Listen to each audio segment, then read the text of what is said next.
तबलीग कराम का पहुंच जाता है, 40 दिन तक उसकी कोई भी इबादत कबूल नहीं होती। इसलिए मैं आपसे गुजारिश करूंगा कि आजकल हम देख रहे हैं कि लोग बड़े प्यार से अपने बच्चों को पालते हैं, लेकिन जब बच्चा जवान हो जाता है तो बाप को लात मार के बाहर निकालता है। क्यों?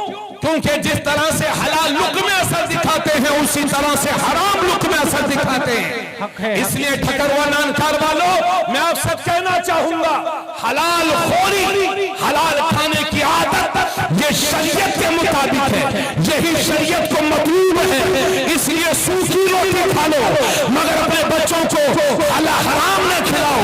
रोटियां सूखी खा लो, मगर अपने बच्चों को हराम न खिलाओ। मैं आपसे कहना चाहूंगा, ये शानदार जलसे करने से अल्लाह ताला आपको मजीद तरक्की अता फरमाए, मगर मैं साफ सुथरे जुमलों में कहूंगा कि इन सिर्फ जलसों को सुनने से फायदा होने वाला नहीं है, जब तक अमल की तरफ कदम नहीं बढ़ाएंगे। आज हमारी हालत यह है कि न नमाज पूरी याद है, न हुस्न के फराइज पूरे जानते हैं, न वुजू की सुन्नतों के बारे में जानते हैं, न छोटे बड़े पर शफ़क़त और अदब करना जानते हैं, न बुजुर्गों का एहतराम करना जानते हैं, न नमाजें पूरी याद है, न चेहरे पर दाढ़ियां हैं, और 90% लोग तो वो हैं जो सिर्फ 5 जुमा पढ़ते हैं। मेरे दोस्त, जब हमारी ये हालत रहेगी तो कौन हमारी इज्जत करेगा? क्यों ना हम रुस्वा होंगे?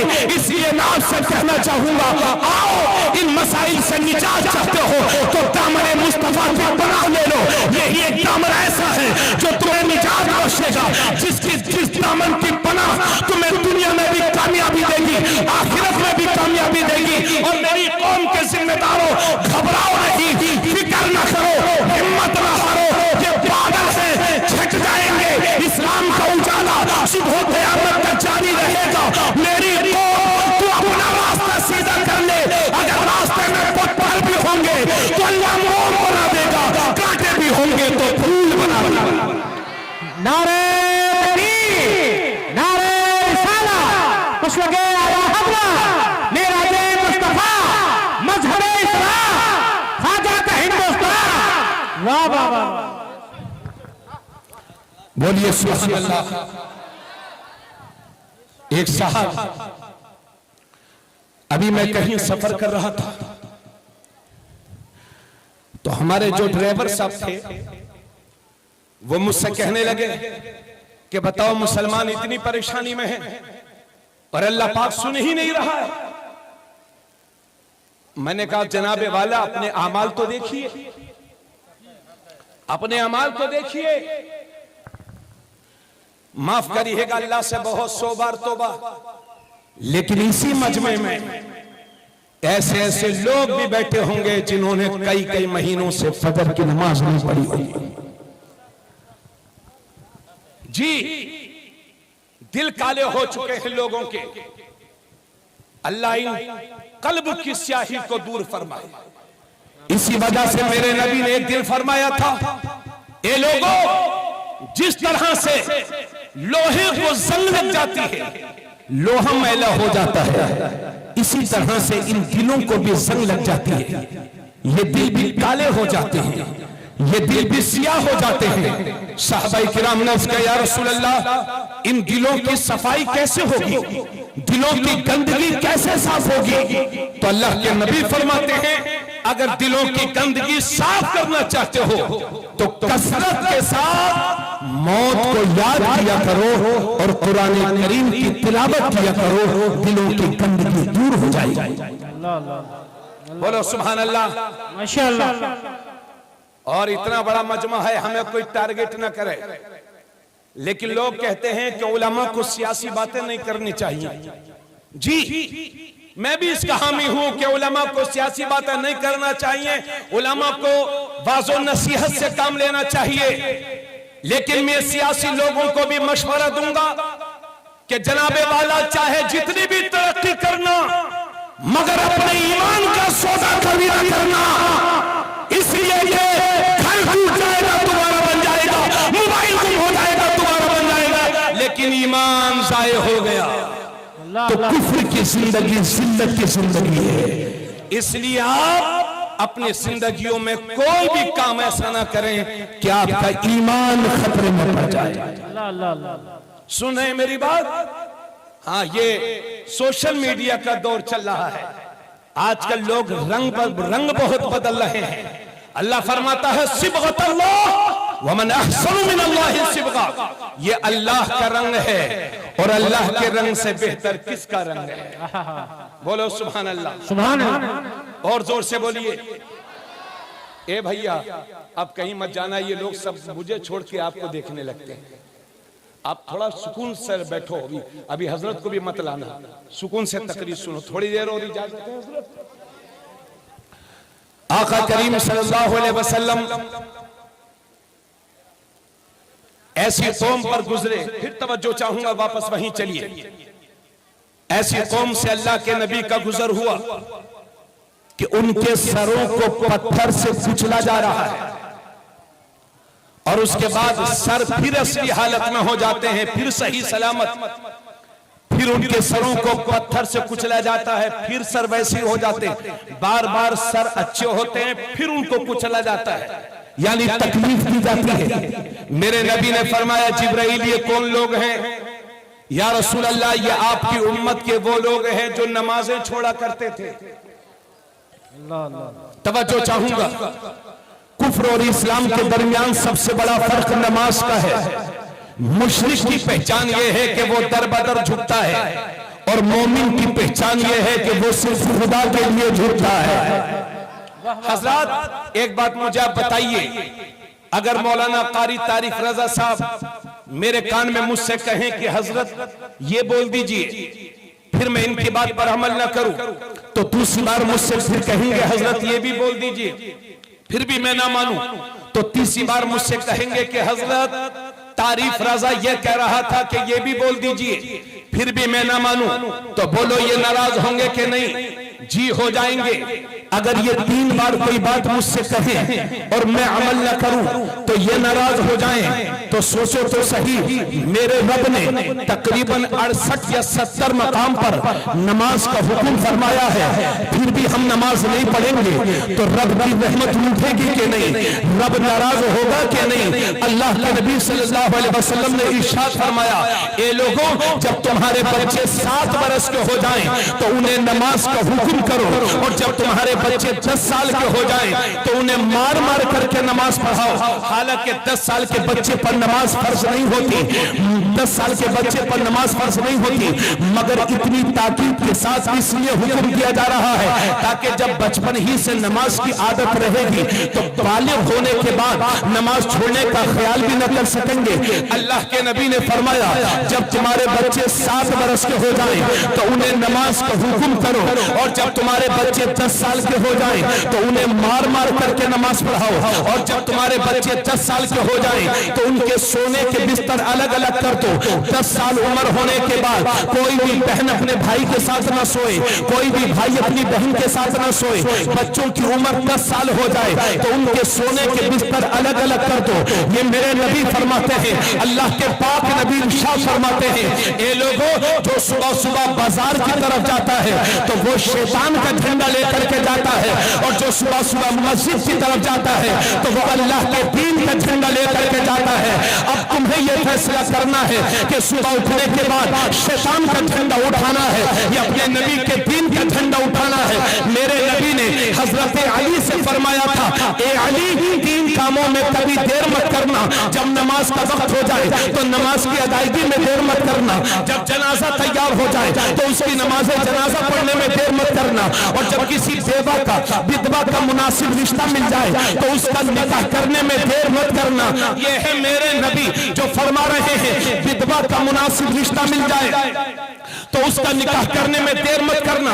लेकिन इसी मुल्क में लाखों लोग ऐसे हैं जो नारा लगाते हैं, बेटी पढ़ाओ, बेटी को सम्मान दो, नारी को शक्ति दो, बेटी को सम्मान दो, मगर वही लोग, उनमें अक्सर ऐसे लोग हैं कि अगर सुबह सुबह किसी बेवा पर नजर पड़ जाती है तो वो कहते हैं हमारा दिन खराब हो गया, हमारा दिन मनहूस हो गया, आज का दिन खराब हो गया। तो यह है दुनिया वाले के जबान पर कुछ और है और दिल में कुछ और है, लेकिन इस दुनिया की तारीख में एक मेरा नबी ऐसा भी है कि जो जबान पर है वही दिल में है, जो दिल में है वही जबान पर है। 25 साल के कुंवारे हैं मेरे नबी, तो तारीख बताती है कि मक्के की किसी कुंवारी लड़की से नहीं शादी नहीं करते, बल्कि 40 साल की बेवा हज़रत खदीजतुल कुबरा को निकाह में लाते हैं और क़यामत तक के लिए बेटियों की इज्जत में 4 चांद लगा दिया। अभी तकरीबन 1-2 साल पहले मैंने किसी अखबार में पढ़ा था कि भारत का सुप्रीम कोर्ट ये कहता है कि जिस तरह से बाप की जायदाद में उसके बेटों का हक है, इसी तरह से उसकी बेटियों का भी हक है। ये भारत का सुप्रीम कोर्ट कहता है।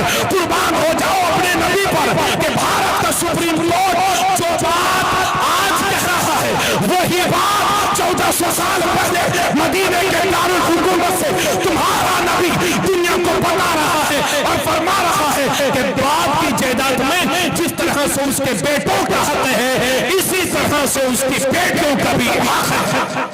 नारे तकबीर, नारे रिसालत, मशरक़े आला हज़रत, फरमाने मुस्तफा, पनाहे यतीमा।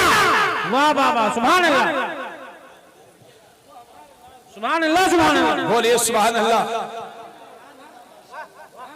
बात मेरी समझ रहे हैं, बात समझ रहे हैं। सुप्रीम कोर्ट ये कहता है कि बाप की जायदाद में जिस तरह से उसके बेटों का हक है, इसी तरह से उसकी बेटियों का भी हक है। ये बात सुप्रीम कोर्ट आज कह रहा है, लेकिन 1400 साल पहले मेरे नबी ने दुनिया को बता दिया कि बाप की जायदाद में जिस तरह से बेटों का हक है, इसी तरह से उसकी बेटियों का भी हक है। लेकिन देते हो बेटियों का हक आप लोग? कोई होता है जो देता है, चाहे 10 लाख का जहेज दे दो, मगर वो बेटी के हक की अदायगी नहीं होगी। सुन मेरी बहन, सुन, खामोश हो जा और सुन ले मेरी बात को। और ये बेटियां ही हैं जो जानती हैं हमारे बाप की जायदाद में हमारा शरई हक है, उसके बावजूद भी निकाह के बाद अपने बाप के गले से लग करके अपने घरों को रुखसत हो जाती है। वरना आप अपने बेटों से मना करिए कि बेटे तुझे जायदाद में हक नहीं दूंगा, तो कुछ भी मुमकिन है। मैं अखबार पढ़ता रहता हूं, उसमें पता चलता है कि बेटे ने बाप की हत्या कर दी। क्यों? कि बाप ने जायदाद में हिस्सा देने से मना कर दिया था। तो ये हैं बेटे और ये हैं बेटियां।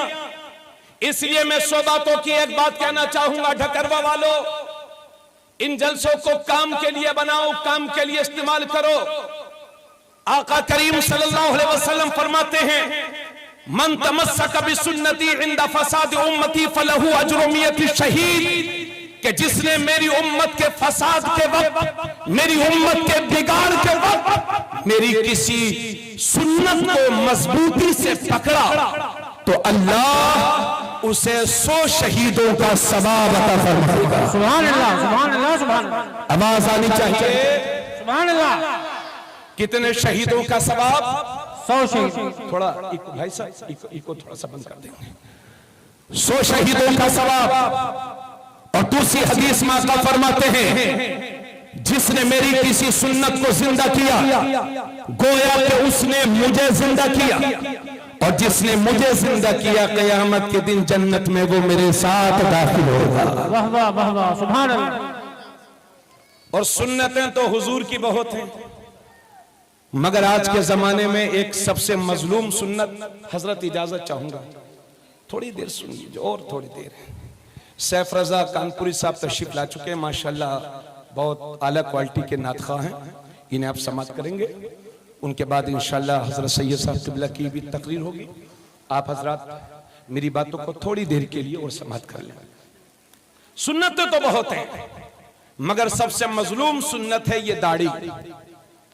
अगर मजमे में कहूं कि गांव के मदरसे के लिए चंदा दे दो तो 50,000 इकट्ठा हो जाए, और कहूं चेहरे पर दाढ़ी रख लो, हजरत बीवी से पूछ करके बताएगा। और अगर किसी ने दाढ़ी रख भी ली, किसी नौजवान ने, तो उसकी मां कहती है, अरे बेटे अभी तेरी उम्र ही क्या है, अभी तो तेरे अब्बा ने भी नहीं रखी है, तेरी उम्र ही क्या हुई है। और अगर किसी ने दाढ़ी रख ली, रिश्तेदारों को पता चला कि फला आदमी ने दाढ़ी रखी है, अच्छा मुल्ला बनेगा मुल्ला, लगता है किसी मदरसे का घोटाला करेगा। पड़ोसियों को पता चला फला आदमी ने दाढ़ी रखी है, अच्छा लगता है किसी मजार की गद्दी नशीन बनना चाहेगा। अमा जब हम खुद अपने नबी की सुन्नतों का मजाक उड़ाएंगे तो हमारा ये हर्ष नहीं होगा तो और क्या होगा। और याद रहे, सुन्नतों को जिंदा करने वाले के लिए 100 शहीदों का सवाब क्यों है? क्योंकि मुजाहिद मैदान जिहाद में पहुंचा, गर्दन कटी जन्नत में, लेकिन ये सुन्नत को जिंदा करने वाला कभी रिश्तेदारों के ताने सुन रहा है, कभी पड़ोसियों के ताने सुन रहा है। तलवारों के जख्म भर जाते हैं लेकिन जबान से निकले हुए जुमलों के जख्म कभी नहीं भरते। इसलिए मैदान जिहाद में जाने वाले के लिए एक शहादत का सवाब है और हुजूर की सुन्नत को जिंदा करने वाले के लिए 100 शहीदों का सवाब। नारे तकबीर, नारे रिसालत, मशलके आला हज़रत सुन्नते मुस्तफा मुफ्ती तबरेज आलम साहब किबला रहमतुल्लाह। वाह वाह वाह। इधर देखें, अगर मेरे पास इल्म कितना होता लेकिन चेहरे पर दाढ़ी नहीं होती तो आप मेरी तकरीर सुनते? साहब बताइए साहब, अगर आपके गांव के इमाम साहब के पास इल्म चाहे जितना हो मगर चेहरे पर दाढ़ी ना हो, उनके पीछे नमाज पढ़ेंगे? अच्छा चलिए 2 अंगुल दाढ़ी हो तब पढ़ लेंगे? नहीं। इसलिए समझ में मैं जो मेरे बुजुर्ग हजरात हैं, बाज बुजुर्ग बुरा मत मानिएगा, माफी चाहूंगा, मगर उस दिन से बेहतर है कि कहीं कब्र में हुजूर तुम्हारा चेहरा देख करके मुंह न फेर ले। 2 अंगुल, बाज बुजुर्ग लोग 2 अंगुल रखते हैं, पूरी जिंदगी हो जाती है, दांत सब निकल जाते हैं, मगर 3 अंगुल कोई करा नहीं सकता। खुदा के वास्ते, अल्लाह का वास्ता दे करके कहूंगा कि 2 अंगुल अपनी खुशी से रखी है, 2 अंगुल हुजूर की खुशी से बढ़ा लो। चेहरे पर सुन्नते मुस्तफा सजाइए, चेहरे पर सुन्नते मुस्तफा सजाइए। अमा बुजुर्गी में, और बुजुर्गी में क्या, ये तो दाढ़ी तो हर वक्त सुन्नत है, नौजवानों को सुन्नत है। अभी मैं एक जगह गया तो मैंने देखा एक नौजवान के चेहरे पर दाढ़ी है, कुर्ता पजामा पहने हुआ है, हमारे साथ खाने पे बैठा तो हम तो पलथी मार के खा रहे हैं आराम से, मगर वो हुजूर की सुन्नत के मुताबिक खा रहा है।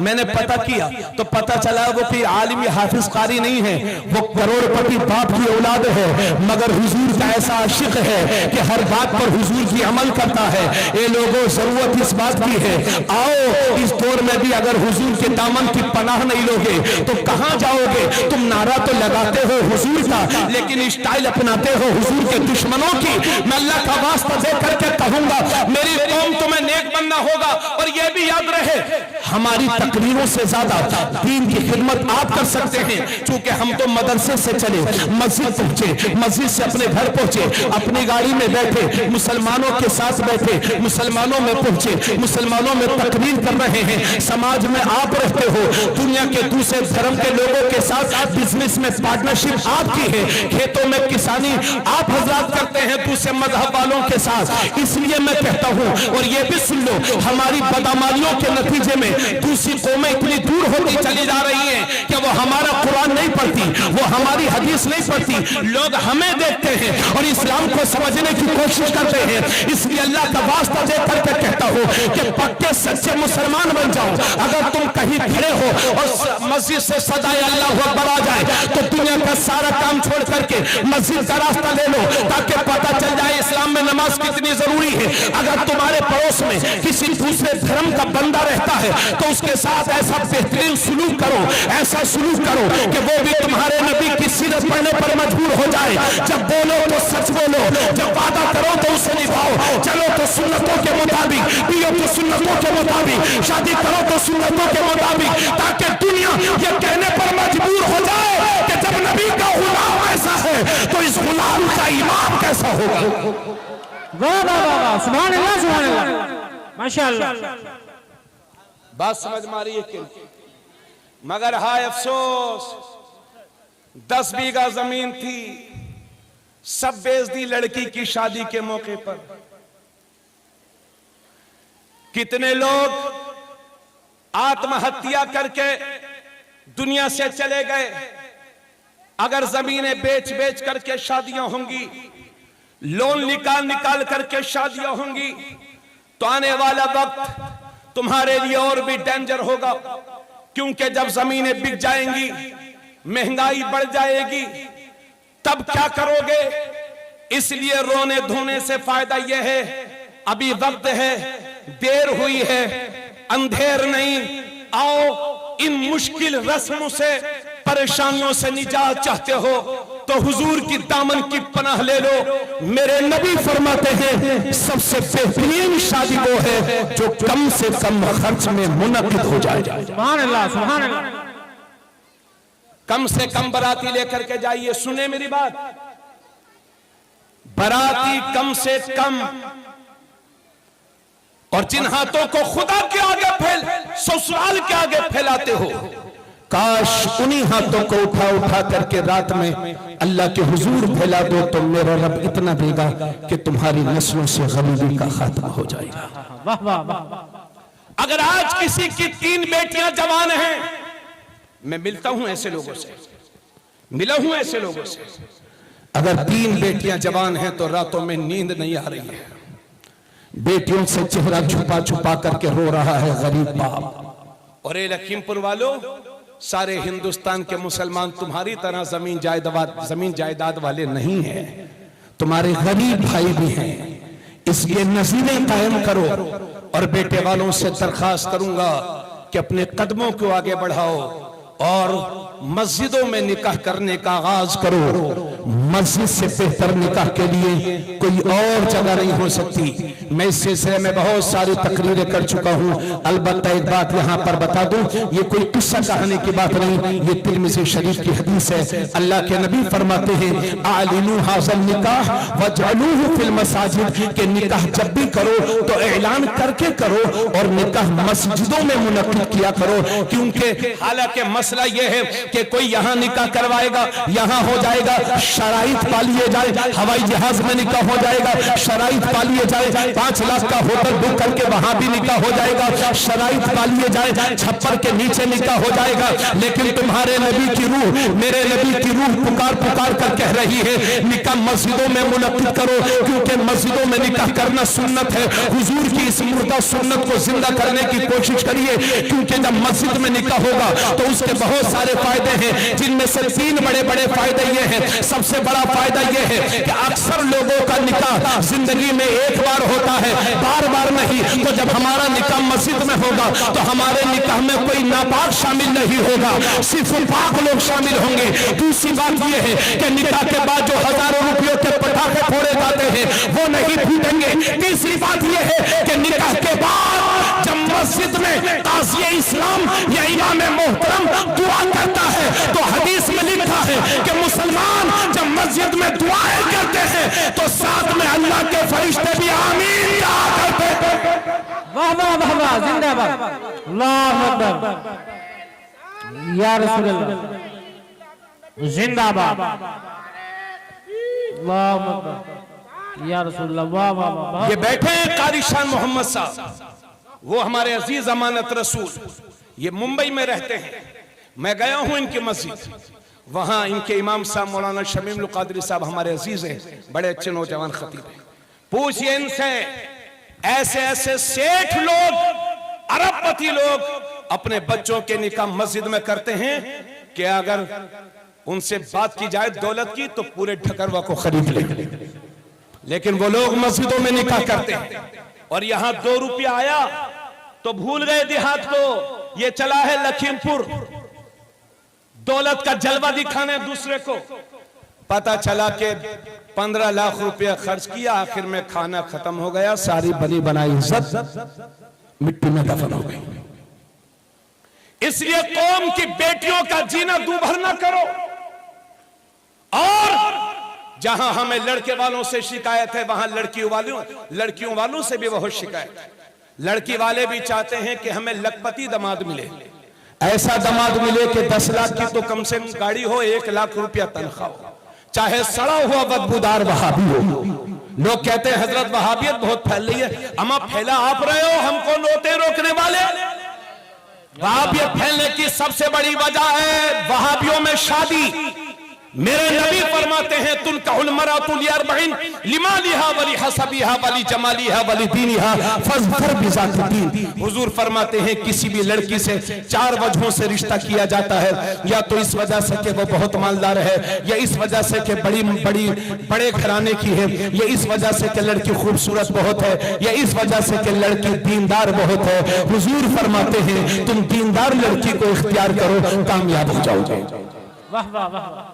तवज्जो सुन लीजिए, दामाद लखपति मत ढूंढो, उस ऑफिस में बैठने वाले 2 लाख रुपया महीना कमाने वाले सेठ से जो सूद का कारोबार करता है, ऑफिस में बैठता है, 20 लाख की गाड़ी से चलता है, उससे खेत का वो मजदूर अच्छा है जो रोजाना 500 कमाता है मगर हुजूर की शरीयत का वफादार है। वाह वाह वाह वाह, सुभान अल्लाह। इसलिए मालदार नहीं, आशिक़ रसूल तलाश करो। वाह वाह वाह। और मेरी बहन, तू सैयदा फातिमा ज़हरा की जिंदगी पढ़।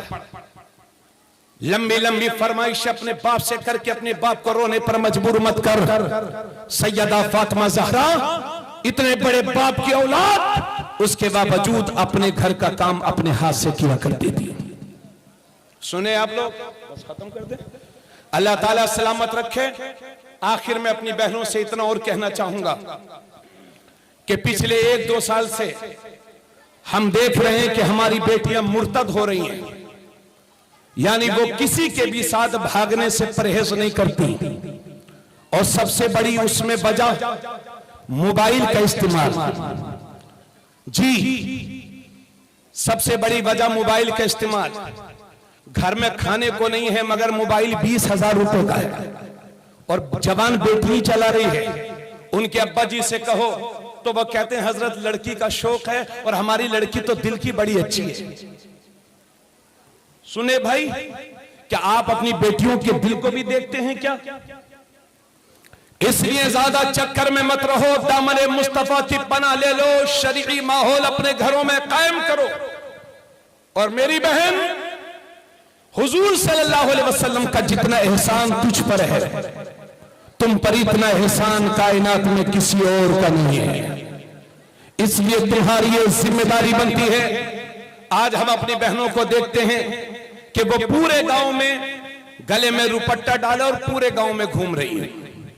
हाँ, कभी ये बाबा की चादर, कभी वो बाबा की चादर, कभी ये मेला, कभी वो मेला। यानी इसकी चादरें चढ़ाते चढ़ाते इसका शौहर परेशान हो गया कि अल्लाह जाने ये कितनी चादरें चढ़वाती है। मेरी बहन, इस्लाम तुझे इस तरह के चक्कर लगाने की इजाजत नहीं देता। सारे वली अपनी अपनी कब्रों में जिंदा हैं, सिर्फ एक मजार ऐसा है कि जहां औरत जा सकती है, और वो है मेरे नबी का मजार। सुभान अल्लाह, सुभान अल्लाह। बाकी किसी मजार पर औरत के लिए जाना जायज नहीं है। सारे अल्लाह के वली अपने घरों से सुनते हैं। तुम फातिहा, दुरूद ख्वानी, नियाज ख्वानी अपने घर में कर लिया करो। और सुन लो मेरी बहन, ये बाज औरतों को देखा गया है कि पूरे गांव में वो घूमेंगी, वो लखीमपुर तक जाएंगी मगर वो बुर्का नहीं पहनेंगी। और बाज औरतों को देखा गया है कि वो बुर्का तो पहनती हैं मगर इस वजह से नहीं कि पर्दा हो जाए, बल्कि इस वजह से कि कपड़े गंदे ना होने पाए। ये मेरी बहन, इस बदनीयती से तुझे पाक रहना होगा। और सुन मेरी बहन, तुझे अपना किरदार अच्छा बनाना होगा, पर्दे में रहना होगा। और भाइयों, अल्लाह का वास्ता दे करके कहता हूं कि अपने घरों पर कंट्रोल कर लो, वरना आने वाले हालात और भी डेंजर हो सकते हैं। और सुन मेरी बहन, 100 बातों की एक बात कह रहा हूं, तुम उस फातिमा की कनीज हो कि जब वो पुरसिरात से गुजरेंगी तो बातिन अर्श से निदा आएगी, महशर वालों अपनी गर्दनों को झुका लो, इसलिए कि 70,000 हूरों के झुरमुट में सैयदा फातिमा ज़हरा का गुजर होने वाला है। मेरी बहन, तेरी आइडियल वो फातिमा है कि जब जब उनके विसाल का वक्त करीब आया तो हजरत फातिमा ने कहा था, ए लोगों, मेरे जनाजे को दिन में ना उठाना, रात में उठाना, कहीं ऐसा ना हो कि जनाजा दिन में उठे तो किसी अजनबी की नजर मेरे जनाजे पर पड़ जाए। वो फातिमा, सुन मेरी बहन और सुनो मेरे भाइयों, आज हमारा हाल यह है कि अगर किसी का इंतकाल हो जाता है तो हम देखते हैं बेटी अलग रो रही है,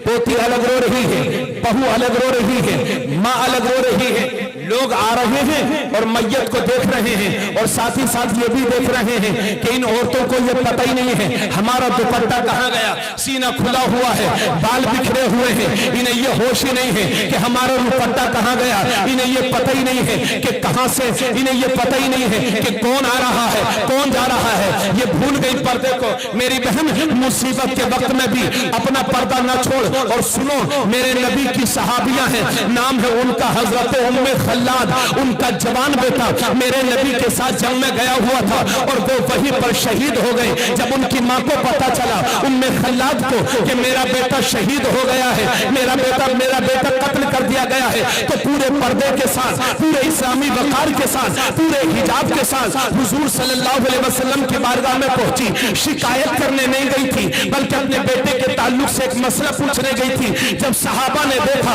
कि शहीद की मां आई है, उम्मे खल्लाद आई है, मकबूल की मां आई है और ऐसी हालत में भी उन्होंने पर्दा कर रखा है, उन्होंने हिजाब कर रखा है, पूरी इस्लामी शान शौकत के साथ आई है, तो एक सहाबी बोले, उम्मे खल्लाद, तेरे जवान बेटे की लाश पड़ी हुई है, तेरे जवान बेटे के टुकड़े टुकड़े पड़े हैं और तूने इस हालत में भी पर्दा कर रखा है। खल्लाद के तारीखी जुमले सुनिए, फरमाती है, ए मेरे नबी के सहाबा, मैंने बेटा ही तो खोया है, हया थोड़ी खोई है। नारे तकबीर, नारे रिसालत, कुछ लगे आला हज़रत, शरीयत मुस्तफा, वाह वाह वाह, सुभान अल्लाह। जवान बेटे की लाश पड़ी हुई थी और उस सहाबिया ने पर्दे को नहीं छोड़ा।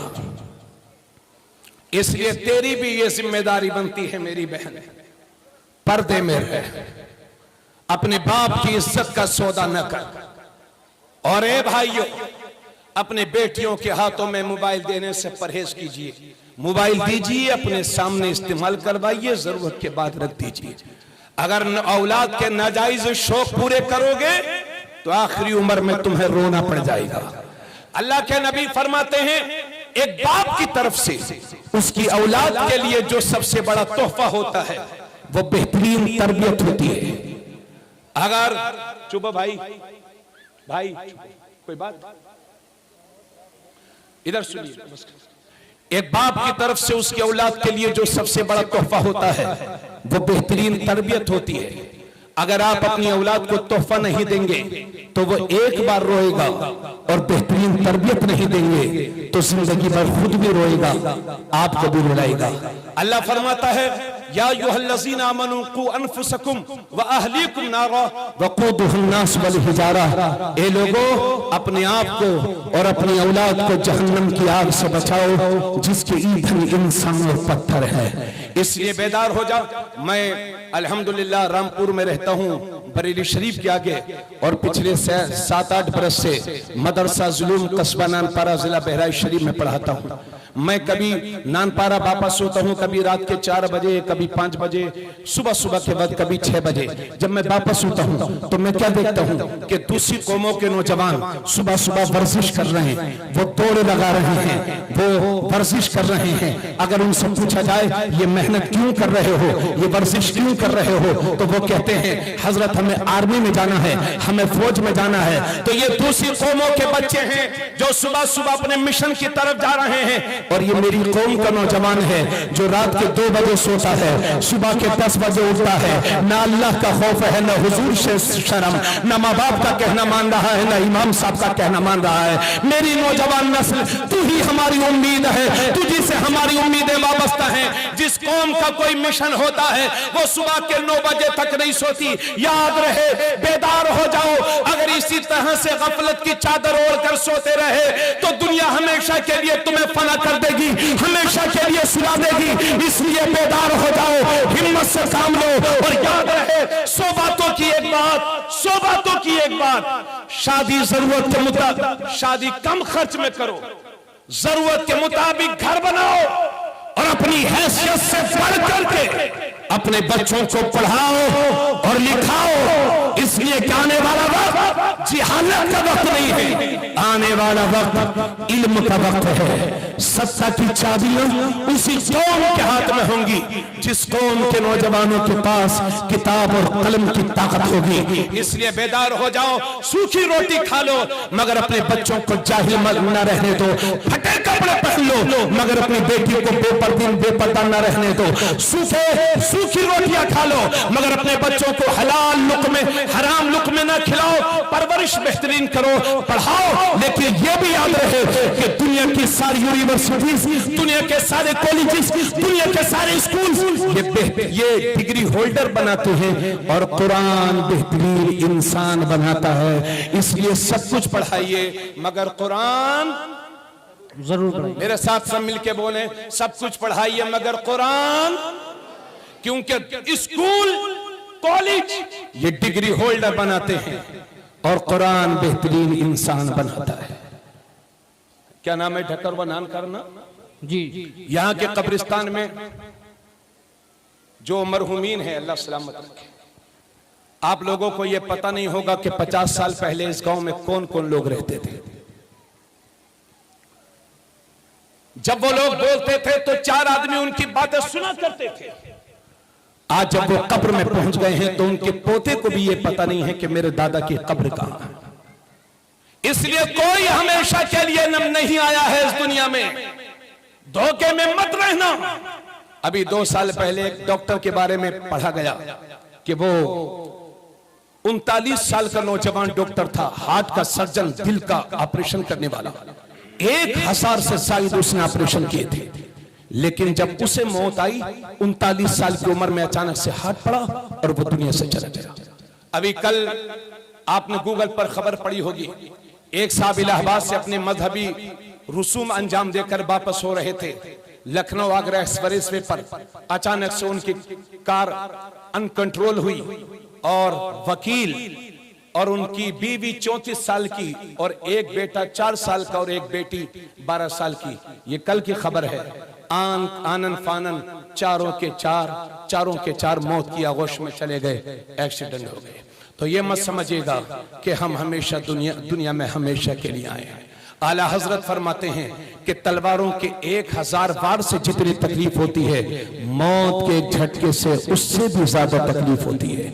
आला हजरत फरमाते हैं, उलमा फरमाते हैं कि हम मरने वाले के मुंह में चम्मच से पानी डालते हैं, लेकिन इतनी प्यास लगती है उसे मौत के वक्त कि अगर 7 समंदर का पानी उसके गले में डाल दिया जाए तो उसकी प्यास बुझने वाली नहीं है। आला हजरत फरमाते हैं कि मरने वाले को फरिश्ते पकड़े रहते हैं, अगर ये फरिश्ते दबोचे न रहें तो मरने वाला पूरे घर में कूदा कूदा फिरेगा। इसलिए मेरे भाई, मौत और जिंदगी अल्लाह के दस्ते पाक में है। अगर वो चाहे तो 200 साल तक जिंदा रखे और वो चाहे तो अभी हमारी सांसें खत्म हो जाएं। इसलिए इस पानी दुनिया के चक्कर में आकर के अपनी आखिरत बर्बाद मत करो। तुम इबादत के लिए भेजे गए हो, मिशन के लिए भेजे गए हो, अपने मिशन की तरफ काम करो, झूठ ना बोलो, सच बोलो। गैर मुस्लिमों का जो एतमाद हमसे खत्म हुआ है, खुदारा उसको बहाल करने की कोशिश करो। जैसा इस्लाम तुम्हें चलाना चाहता है वैसे चल जाओ। फिर मैं वादा करता हूँ इंशाअल्लाह तूफान आएंगे, खत्म हो जाएंगे, आंधियां उठेंगी, खत्म हो जाएंगी। मोहम्मद का चराग क़यामत तक जलता रहेगा। तुम अपना रास्ता सीधा कर लो। अगर रास्ते में पत्थर भी होंगे तो अल्लाह मोम बना देगा, कांटे भी होंगे तो फूल बना देगा। आज भी हो इब्राहिम सा ईमान पैदा आग कर सकती है, अंदाज़े गुलिस्ता पैदा कि मोहम्मद से वफा तूने तो हम तेरे हैं। ये जहां चीज है क्या लोहो कलम तेरे हैं। फानूस बन के जिसकी हिफाजत हवा करे, वो शम्मा तब बुझे जिसे रोशन खुदा करे। नूरे खुदा है कुफ्र की हरकत पे खंदसन, फूकों से ये चराग बुझाया न जाएगा। वमा अलैना इल्लल बलाग। अस्सलामु अलैकुम व रहमतुल्लाहि व बरकातुहू।